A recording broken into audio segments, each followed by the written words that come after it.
아이가 지금 중학생이다 그러면 얘가 사회생활에서 돈 벌려면 적어도 10년쯤 걸리겠죠. 10년 후까지도 봐야 되겠죠. 산업의 방향이 어떻게 흘러가는지 이거에 대한 이해를 못하고서 그 답을 찾는 건 말도 안 되죠. 지난 20년간은 빅테크가 세상의 모든 산업을 주도했어요. 향후의 20년은 클린테크가 굉장히 큰 역할을 할 거예요.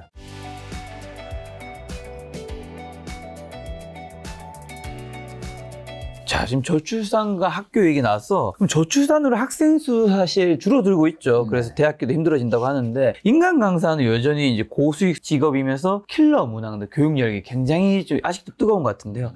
사교육 시장은 결국 계속 활성화를 띠는 건가요? 아니면 앞으로는 점차 죽어가는 건가요? 앞으로는 죽어갈 텐데요. 원래 새벽에 그 어스름할 때 그때 좀 어둡다가 확 밝아지잖아요. 사실 지금 사교육 시장도 그래요. 지금 끝물은 아니에요. 왜냐? 아직도 한국 사회에서 이 승자 독식, 대학 진학을 통해서 뭔가 기회를 거둔다에 대한 잔상을 갖고 있는 어른들이 굉장히 많아요. 아, 있죠. 이런 사람들은 충분히 많이 속여야 돼요. 아직도 사교육 업계에서는. 이런 사람들 붙잡고 적어도 10년 이상은 우려먹을 수 있어요. 이 시장을. 어디서 균열을 올 건가 하면요. 서울대 나온 사람하고 듣도 보도 못하는 대학 나온 애가 삼성에 들어갈 때 차이가 없었네를 느끼게 되는 순간부터 달라질 거예요. 그렇겠죠. 지금 우리나라 주요 대기업들도 시험을 칠 때 학벌 자체는 우선 고려 사항이 아니에요. 뽑고 나니까 서울대 연대는 있을 수 있죠. 근데 글로벌 기업도 이미 그런 지 꽤 됐거든요. 하지만 그럼에도 불구하고 좋은 학교 나온 친구들이 꽤 많죠. 그렇죠. 근데 시간이 지나면 지날수록 학교 말고 딴 데서도 양질의 교육을 받을 수 있는 환경들이 더 만들어질 거예요. 그렇게 되면 사교육에 들어갔던 그 많은 시간들, 비용들을 이렇게 안 써도 될 것 같은데? 라는 선택지가 자꾸 나오게 될 거고요. 그래서 사교육 시장 입장에서는 교육 시장은 그걸 어떻게 팔아야 될 거니까. 그렇죠. 자기네가 스스로 야, 이 시장 죽을 거니까 점점점 나가세요 하지는 않을 거고, 원래 시장이 죽을 때는 이렇게 쭉 가다가 갑자기 훅 떨어져요. 점점점 이렇게 떨어지지 않고 어느 순간 갑자기 경착륙할 거예요. 그때까지는 계속 사람들이 투자를 할 텐데, 여러분들이 그 생각을 해야 돼요. 만약에 여러분들이 나는 사교육 시장에서 일하고 있는 사람이다. 그런 비즈니스 관점에서 학령 인구는 줄어들어도 사교육 시장은 커졌단 말이에요. 1인당 쓰는 돈이 더 많아졌어요. 한 명의 자식에게 돈을 더 많이 쓰는 거예요, 지금. 이게 더 불안하다는 얘기일 수도 있고, 더 뭔가 경쟁이 심화됐으니까 돈을 더 주고서라도 기회를 만들어야 될까 싶을 거고, 유아 시장도 마찬가지예요. 출생아 수는 줄었어도 유아용품 시장이 작아진 건 아니거든요. 한 명한테 더 비싼 걸 사주면 되는 거니까. 이걸 돈의 관점으로 보자면 줄여도 돈 벌 수 있어가 되는 거고, 만약에 여러분이 자기 자식의 문제라고 생각하면 이거 돈의 문제가 아닌 거잖아요. 그렇죠. 내 자식의 문제인데 내가 이거 돈 벌 것도 아니고 내 자식의 문제라고 생각하면, 그러면 어떤 사람들이 5년 뒤, 10년 뒤 인재상이 될 건지, 20년 뒤 인재상이 될 건지, 여기에 관심사가 있어야 될 거 아니에요. 세계경제 포럼에서 주기적으로 나오는 보고서 중에서 직업의 미래라는 보고서가 있어요. 이 보고서가 가장 최근 판이 올해 5월 판인데, 거기 보면 향후에 줄어드는 직업, 늘어나는 직업 이런 거 있어요. 당연히 가장 많이 줄어드는 직업 1등이 은행 창구 직원, 그 다음 우체국 직원부터 뭐 공무원도 있고 다 있어요. 우리가 딱 봐도 줄어들 것 같은 직업들이 거기 다 있어요.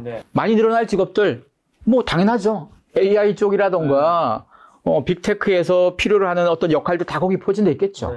그러면 만약에 지금도 이런 전망치가 몇 년 후에 이럴 거라고 전망치가 계속 나오는데, 아이가 지금 중학생이다 그러면 얘가 사회생활에서 돈 벌려면 적어도 10년쯤 걸리겠죠. 앞으로. 그러면 지금 뜨는 직업보다 10년 후까지도 봐야 되겠죠. 그때쯤 뜰 것들. 그러면 적어도 산업의 방향이 어떻게 흘러가는지 이거에 대한 이해를 못하고서 그 답을 찾는 건 말도 안 되죠. 그렇죠.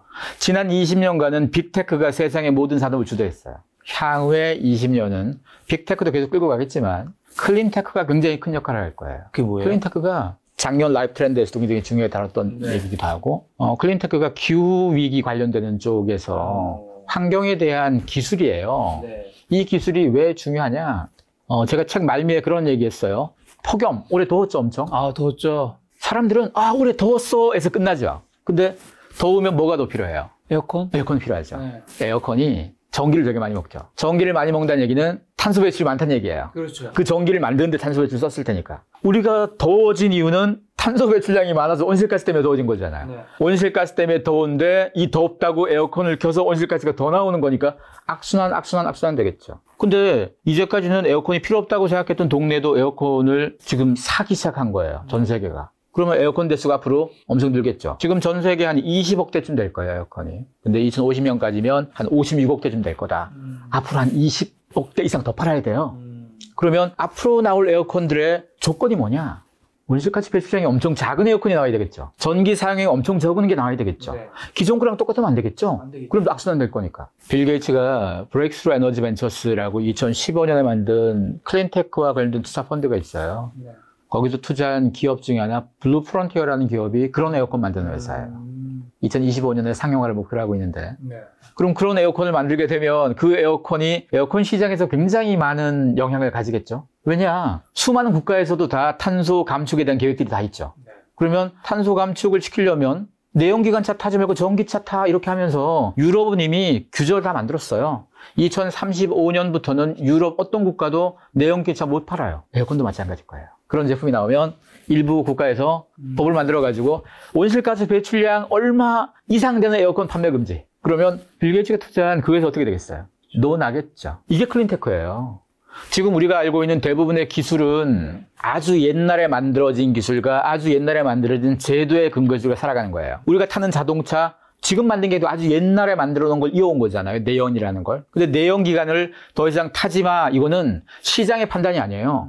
법제도가 판단한 거예요. 그렇죠. 법제도가 강제화시킨 거예요. 그럼 그동안 다 내연만 만들었던 애들이 이게 강제화되고 강제된 순차가 있을 거잖아요. 그러니까 모든 기업들이 살아남으려고 전기차에 다 뛰어들 수밖에 없고 그 제도가 다 시장을 만드는 거예요. 네. 그러면 어떤 제도가 계속 나오는지를 주시하는 게 돈 버는 거예요. 근데 거기에 대한 이해가 없으면 그냥 남이 얘기하는 거 자꾸 흡수나갈 거잖아요. 자, 그러면 저출산 국가이지만 사교육 말고 뭔가 저출산이라고 하면 저성장도 같이 떠올리는데 그래도 성장하는 분야가 있을 것 같은데 더 커진 시장이 좀 있나요? 있죠. 많죠. 사실은. 대부분이 다 테크와 관련된 영역들이에요. 이 시장도 두 가지 관점으로 봐야 되는데요. 어떤 사람들이 유망 직업이란 말을 이렇게 이해하더라고요. 유망 직업이 가령 일자리가 많아지는 게 유망 직업일까요? 저는 그거보다는 아니면 사회적 지위나 돈을 많이 버는 게 유망 직업일까요? 후자 아닐까? 후자겠죠. 근데 돈을 많이 벌고 사회적 지위가 높은 직업은 누구나 접근 못 하겠죠. 그렇겠죠. 좋은 거 치고 쉽게 되는 게 어디 있어요? 절대 없죠. 그렇죠. 근데 일자리가 많아지는 영역은 있죠. 왜? 모두가 나이가 더 많이 들고 사회적으로 어떤 약자들이 많이 생길 거고 빈부격차 많이 생길 거고 당연히 복지와 관련된 쪽, 뭔가 노인이건 아픈 사람 케어하는 쪽은 계속 늘어나겠죠. 일자리가. 유망은 해요. 일자리가 늘어난다는 측면에서. 적은 월급을 받겠죠 대신. 힘든 일을 하겠죠. 만약에 여러분이 여러분의 자녀를 유망 직업, 유망 전공을 만약에 선택한다고 썼을 때 얼핏 들으면 유망은 해요. 일자리가 많아지는 것 같으니까. 근데 거기 보내고 싶으면 없을 거 아니에요. 아주 좁은 문이라도 그 문을 통해서 빅테크나 클린테크 쪽에서 기회가 될 만한 것들을 주목해야 되는 거죠. 근데 이런 판단도 안 되시는 분들은 어디서 유망이라는 말 너무도 휩쓸리죠. 유망이라고 말하는 사람들 제일 먼저 의심해야 돼요. 저 유망이란 말을 쓰는 사람들이 이득을 보는 사람이냐 이 말을 통해서 자기가 이득 보는 영역에 대해서 유망하다고 얘기하면서 반은 의심하고 봐야 되는 거잖아요. 어떻게 보면 유망 직업이라는 것 자체가 유망하기 때문에 바늘구멍일 수도 있다라는 것으로 받아들여야 되는 부분도 있겠네요. 그리고 또 다른 관점으로 보자면 모두가 다 아는 직업은 치열할 수밖에 없죠. 그래서 사람들이 잘 모르는데 유망한 직업도 많이 있단 말이에요. 왜냐하면 사람들이 알고 있는 산업의 발전 방향이나 기술의 방향, 지금 빅테크도 그렇고 클린테크도 그렇고 아니면 안티에이징 테크. 전 세계 억만장자들이 가장 관심 있는 기술 분야가 뭔가 하면 오래 살게 하는 기술이에요. 그 요즘 관심 많죠. 억만장자 입장에서는 아깝지 않겠어요? 집에 돈이 1조가 있는데 내가 150까지 살고 싶지. 그분들 막 노화 속도 늦추려고 뭐 엄청난 어마어마한 것 하던데요. 그래서 이런 거에 우리가 알만한 세계적인 몇십 조짜리 부자들, 우리가 알만한 그런 사람들은 대부분 그런 것에 투자를 다 했다고 보시면 돼요. 그게 자기를 위해서도 투자를 해야 되지만 미래 돈 엄청 될 것 같거든요. 그러면 우리가 미래를 바라볼 때 어떤 산업이 유망할지, 어떤 기술은 어떻게 전개되고 있을지에 대한 이해가 있는 사람은 자기 자식을 무슨 전공을 해서 어떤 코스로 가고 뭘 대비하는 게 나을 거야 라는 설계를 하기가 좋을 거고. 그렇죠. 그게 없는 사람들은 옛날부터 좋았던 직업만 계속 주구장창 붙잡고 있겠죠. 그러면 당연히 뒤처지죠. 기술이 바뀌고 산업이 바뀌면 직업 수준도 바뀌고요. 의사, 변호사도 예전 같지 않을 수밖에 없단 말이에요. 기술의 진화를 통해서. 그래서 우리가 시대의 트렌드를 타야지. 그럼요. 그래서 트렌드를 제가 아까 얘기의 시작에서 뭐 먹는 거, 입는 거 이런 것도 중요하지만 이런 트렌드를 보다 보면 이 트렌드가 다 기술과 산업과 연결돼요. 우리의 의식주라는 퍼즐이 시작되어서 이 퍼즐이 끌고 가면 산업이에요. 우리가 자동차를 탄다. 그 자동차가 어떤 비싼 브랜드 이건 누군가 따진다면 누군가는 자동차 산업이 전기차로 어떻게 바뀌고 이 과정에서 어떤 비즈니스가 이걸 따질 거잖아요. 우리가 쓰지 않는 물건 가지고는 기술이 나오지 않아요. 대부분 우리의 의식주와 모빌리티 이 속에서 나오는 기술들이 기업을 띄우고 산업을 만들고 다 법제도를 바꾸는 건 거라서 그래서 우리의 모든 관심의 출발은 의식주에서 먼저 시작해야 돼요. 이게 어렵지 않거든요. 왜 내가 먹는 거, 내가 입는 거, 내가 타는 거, 내가 돌아다니는 거에서 시작해서 여기에서 하나씩 캐치를 해서 자기가 주목할 대상을 찾은 다음에 자꾸 파고들어야 되는 건데 이건 다 제껴놓고 듣도 보도 못한 기술 테마주만 하나씩 듣고 왔다 갔다 하잖아요. 그 기술에 대한 이해도도 거의 없는 사람들인데 그리고 그 테마주라는 걸 얘기하는 사람들도 그렇게 귀가 얇은 사람들을 공략하기 위해서 오는 사람들인 건 거지. 이 귀가 얇은 사람들을 돈 벌어주려고 그런 작업하는 사람이 어디 있어요. 그렇죠. 그런 좋은 기회라면 얘들한테 알려주지 않고 자기 혼자 다 하지.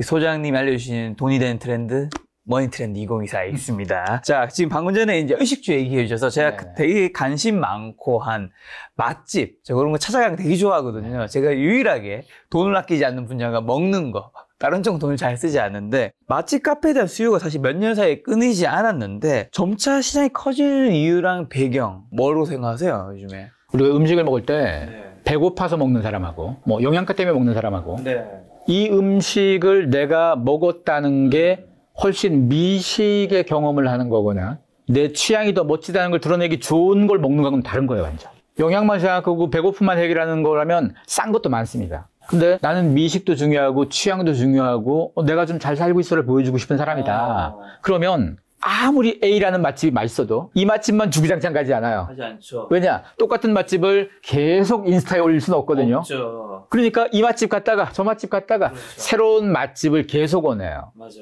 우리가 소셜 네트워크를 나이와 상관없이 모두가 지금 누리고 살잖아요. 네.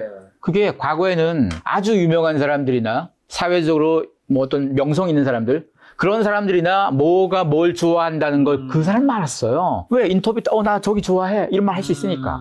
일반 사람들이 뭘 좋아하는지는 관심도 없고 알 수도 없었고. 그렇죠. 근데 지금 일반 사람들도 소셜 네트워크에서 내가 뭘 좋아한다를 자꾸 말하잖아요. 나도 얘기하고 내 친구가 얘기도 보고 이러다 보니까 누가 더 좋은 걸 먹느냐, 누가 더 취향이 괜찮구나, 누가 더 경험치가 많구나 비교가 자꾸 돼요. 이러다 보니까 새로운 맛집에 대한 수요가 계속 발생하고 이런 수요가 발생하니까 계속 새로운 콘텐츠로 새로운 맛집을 만들 수밖에 없는 거죠. 요즘에 점차 그 인스타그램으로 인해서 맛집이 시작이 더 커지는 느낌이 있어요. 그렇죠. 그래서 지금의 맛집은 비주얼이 좋은 음식들이 되게 많잖아요. 그러니까 이제는 먹는 것만이 아닌 보여지는. 그렇죠. 그래서 인테리어를 굉장히 공들일 수밖에 없는 건 거고 뭐 식품의 컬러도 마찬가지고 그러니까 이런 변화가 지극히 당연한 거예요. 사람들이 그 이전까지는 과시를 하는 데 있어서 아파트 브랜드, 나 레미안 사람 뭐 이런 거 했거나 나 자동차 브랜드가 뭐야 이렇게 했거나 아니면 명품 들었어 이 정도로 과시를 했어요. 근데 이 정도는 이미 보편화됐죠. 거의 뭐 이거 많이 갖고 있으니까. 그러다 보니까 내가 어떤 맛집을 갔어 이것도 저기 유명한 할머니네 맛집 이런 거는 이제 수십 년째 간 사람 되게 많을 거 아니에요. 근데 최근에 나온 맛집 이런 거는 지금 안 간 사람들은 가본 사람이 없을 거잖아요. 그러니까 먼저 그걸 경험했다, 내가 앞서 있다를 확실히 드러낼 수 있겠죠. 저 궁금한 거 한 가지 있어요. 이런 쪽이 또 소장님 전문가시니까. 제가 아는 이제 청담동에 가는 이제 유명 맛집의 사장님이 해주신 얘기 중에 하나가 이제 사람들이 이제 부자가 되고 싶잖아요. 근데 부자인 척을 하고 싶어 하는 소비 시민들도 요즘에 많잖아요. 근데 차라든가 집은 비싸잖아요. 쉽지가 않잖아요. 근데 음식은 내가 예를 들면 어느 회장님이 먹었던 음식을 매일 먹을 수는 없지만 한 번은 먹을 수 있잖아요. 그래서 비싼 식당에 찾아오는 수요자도 꽤 있다고 하는데 맞죠. 맞나요? 그래서 비싼 식당 중에서도 오마카세라던가 오마카세. 아니면 저녁에 뭐 20, 30회 가는 거 그런 것도 미슐랭 뭐 2, 3 요즘은 옛날에는 아주 고급 식당에는 누가 많이 갔냐면요 법인카드족 지 돈으로 안 먹고 회사 돈으로 먹는 사람들이 많이 갔고요. 그 다음에 진짜 부자 아줌마들이 많이 왔어요. 그러니까 강남에 있는 아니면 뭐 한남동에 있는 비싼 식당들은 그런 사람들이 뭐 가장 숫자가 많았던 사람들이었거든요. 근데 지금은 법인 카드족이 다 빠졌어요. 카드 함부로 긁으면 큰일 나요 지금. 그래서 그들이 다 빠지고 그 찐 부자 아줌마들은 그대로 남아있죠. 그들이 사라질 리는 없고 그 자리에 새로 유입된 사람들이 20, 30대 젊은 친구들이에요. 제가 예전에 스시집에 유명한 데 갔는데 그래도 제가 소득이 그래도 좀 나쁘지 않은 편이라서 그래도 꽤 비싼 거였거든요. 옆에 탭을 봤는데 2030밖에 없는 거예요. 50부터는 없어. 그래서 또 내가 경기 힘들다는데 도대체 이 친구들은 나보다 나이가 저 어려 보이는데 뭘로 돈을 그거 매일 먹을 게 아니잖아요. 1년에 한 번 먹을 거고. 그리고 옛날 사람들이 웃긴 게 옛날 사람들이 돈 없다 해서 뭐 돈 별로 안 썼잖아요. 근데 소주를 그렇게 먹었어요. 싸잖아요, 소주가. 소주 싸니까. 싸니까 소주에서 자주 먹잖아요. 그 자주 먹는 거 1년 누적해보세요. 얼만가. 엄청나죠. 요즘 술 안 먹잖아요, 애들이. 요즘 그걸 한 번에 몰아서 쓰는 게 훨씬 합리적이에요. 와인에. 그래서 연간으로 쓴 소비를 봤을 때는 소주 주구장창 먹는 아저씨보다 가끔 와인 먹고 위스키 먹는 애들이 돈 덜 써요. 이게 더 나을 수도 그게 더 있군요. 합리적이에요. 그래서 그냥 겉만 살짝 보고 아 애들이 너무 사치스러워라고 얘기하는 건 넌센스예요. 다르게 또 봐야 되는군요. 또 서울의 번화가 핫플레스뿐만 아니라 사실 백화점에도 소위 뜨는 식당이나 카페 브랜드들 입점되어 있는 경우도 많고 제가 알고 있기로 백화점 푸드코트에서도 백화점에서도 엄청 그런 업체들을 이제 입점하려고 노력하고 있는 걸로 아는데 이런 사업에 공을 들이는 이유는 뭔가요? 옛날에 백화점은 물건이 많은 게 백화점이었어요. 그렇죠. 물건을 잘 모아두는 게 백화점이었어요. 그래서 백화점인 거잖아요. 그렇죠. 뭐. 그래서 엄밀히 백화점은 임대업 같은 거죠. 입점시키는 거잖아요, 다. 맞아.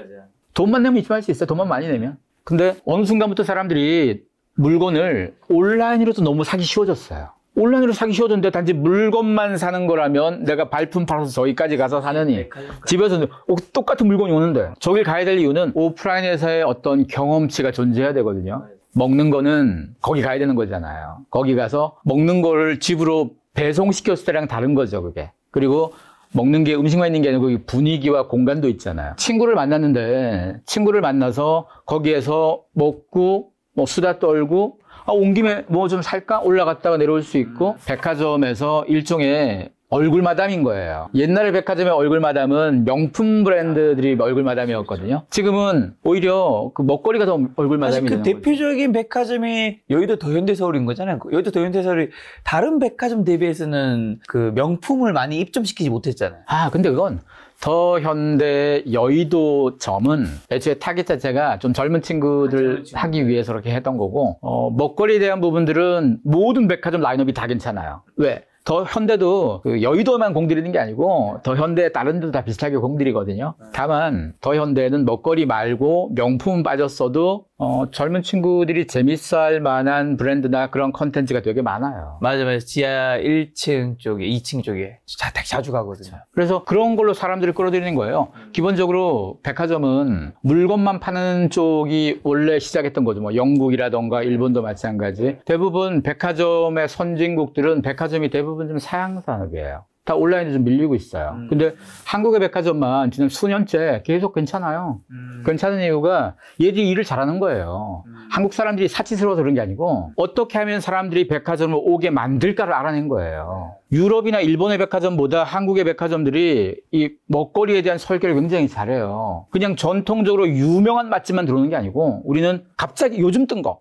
뜬 지 6개월밖에 안 돼도 들어갈 수 있고 그것도 타고 하잖아. 그걸 계속 수시로 넣고 거기다가 먹거리를 핫플레이스에 가서 먹으려면 어떤 거는 성수동에 있고 어떤 거는 한남동에 있고 어떤 거는 뭐 개동에 있으면 다 모으는 내가 쭉 한 바퀴 돌려면 시간이 걸리는데 이걸 다 모아놓으니 여기 가서 쭉 소비하면 되는 거니까. 그런 작업들은 지금 백화점이 제일 잘하죠.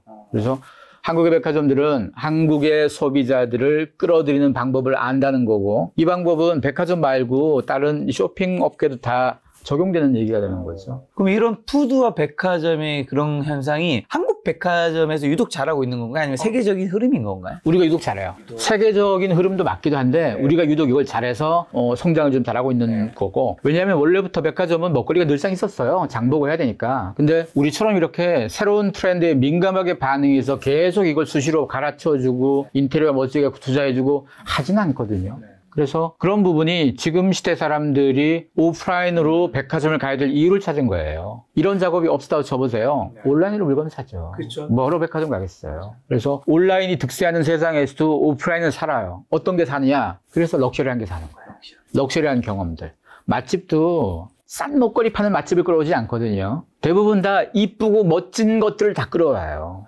경험치라는 것은 계속 취향과 연결되는 거라서 이 경험이 내가 뭔가 좀 우위에 설 수 있는 경험이다라고 해야지 사람들이 그걸 하기 위해서 가는 건 거지.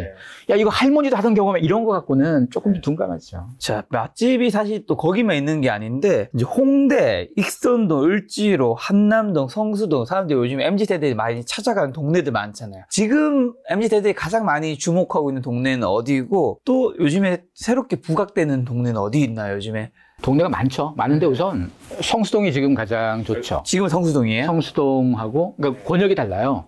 성수동은 압구정 청담 권역으로 볼 수 있어요. 압구정 청담에서 시작한 거점이 아주 옛날부터 이 거점에서 파생된 거점 하나가 가로수길이고요. 이 압구정이 너무 비싸서 거기 진입 못한 사람들이 가로수로 먼저 진입했어요. 가로수가 압구정에서 한 1km쯤 되는 거리고 맞아요. 옛날에는 거기 주택가였어요. 그리고 가로수가 좀 너무 커지고 비싸지니까 여기에서 있던 사람들 일부가 넘어간 게 성수, 그렇죠. 그다음 한남 쪽으로 다리 하나 건너면 성수동이니까요. 그래서 엄밀히 따지면 압구정 청담이 애초에 거기 없었더라면 성수동은 안 됐을지 몰라요.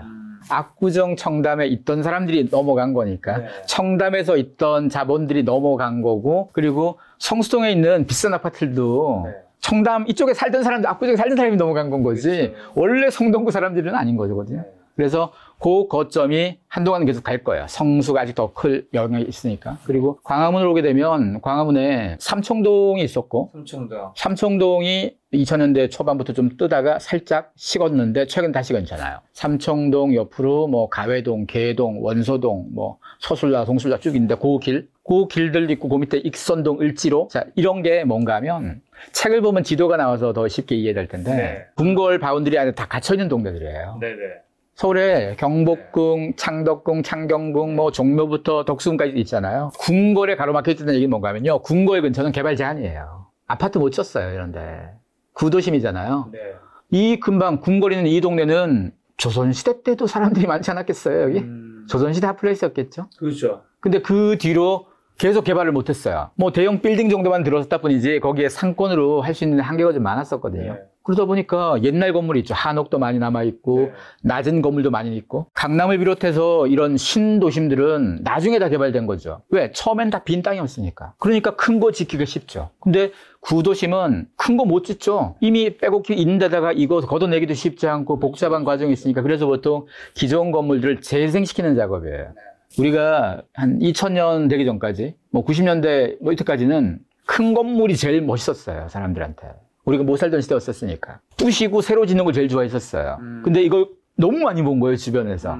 그 다음 단계가 되니까 옛날 낡은 건물을 재생해서 옛날의 이미지도 두면서 세련되게 만든 게, 이게 또 특이한 건 거예요.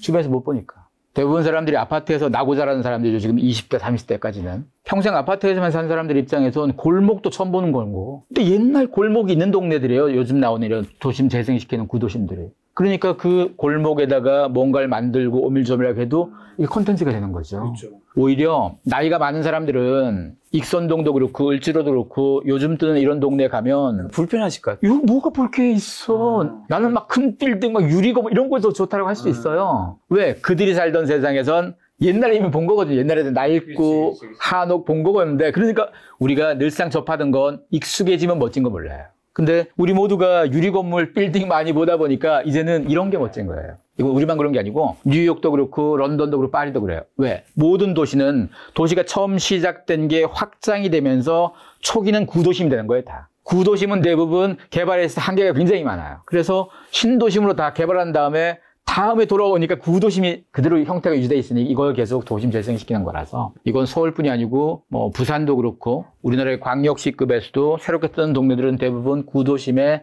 도심 재생 쪽이 대부분 떠요. 그래서 지금 뜨는 동네에 대해서 나중에 책을 통해서 지도를 보면 뭘 알 수 있냐면요.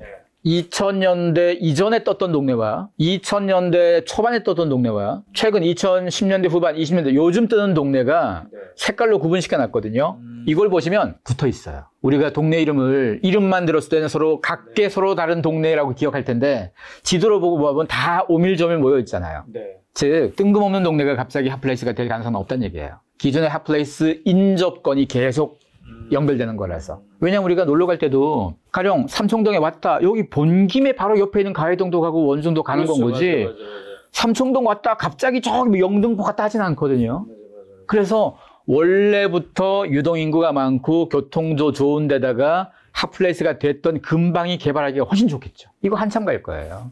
그래서 이 지도를 통해서 요런 순서로 움직였구나. 그러면 그 다음번에 어디가 좋을까? 여기서 비어있는 땅을 한번 직접 현장에 가보셔도 될 거고. 지도와 함께 찾아보면 될 것 같은데. 근데 새로운 핫플레이스가 점점 좀 빨리 등장한다는 저는 느낌도 좀 빨리 받거든요. 그게 왜 그런지랑 넥스트 핫플레이스의 필수 조건은 당연히 그러면 첫 번째 힌트는 인접한 곳이 되는 걸까요? 인접한 곳이고 지금은 구도심이에요. 구도심은 앞으로 향후 한 10년 이상 구도심이 제일 유리해요. 왜 빨리 새로운 동네가 자꾸 만들어지냐. 네, 사람들이 지겨워해서 그런가요? 제가 아까도 얘기했지만 익숙해지면 트렌드는 익숙해지면 안 돼요. 우리가 남들에게 내가 어딜 갔다 왔다를 인스타에서 보여주지 않는 시대라면 이렇게 빨리 안 바뀌어요. 내 친구도 갔다 오고 나도 갔다 오고 쟤도 갔다 오고 다 갔다 왔다는 거 이미 주변에서. 그러면 이 동네는 좋은 동네긴 하고 뭐 재밌는 게 있긴 해도 그래도 뭔가 좀 새로운 게 좀 필요하지 않을까라는 생각이 자꾸 들잖아요. 그래서 그 인접으로 계속 발달하는 거예요. 그래서 20세기 때 우리나라의 서울에서 등장했던 핫플레이스의 숫자보다 21세기가 훨씬 짧잖아요. 이제 20년밖에 안 됐으니까. 훨씬 더 많이 생겼어요, 이때가.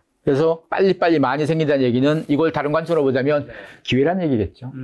그냥 넥스트가 나오는데 10년, 20년 걸리다 그러면 나는 이번에 놓쳤어. 그러면 한참 10년 기다렸다가 기회를 봐야 될 텐데 넥스트가 수시로 계속 나올 거니까 기회는 계속 존재한다는 얘기가 되겠죠. 왜냐, 핫플레이스라는 것은 그냥 놀러 가기 좋다, 거기 상권이 발달했다가 끝이 아니에요. 부동산과 연결되는 거죠.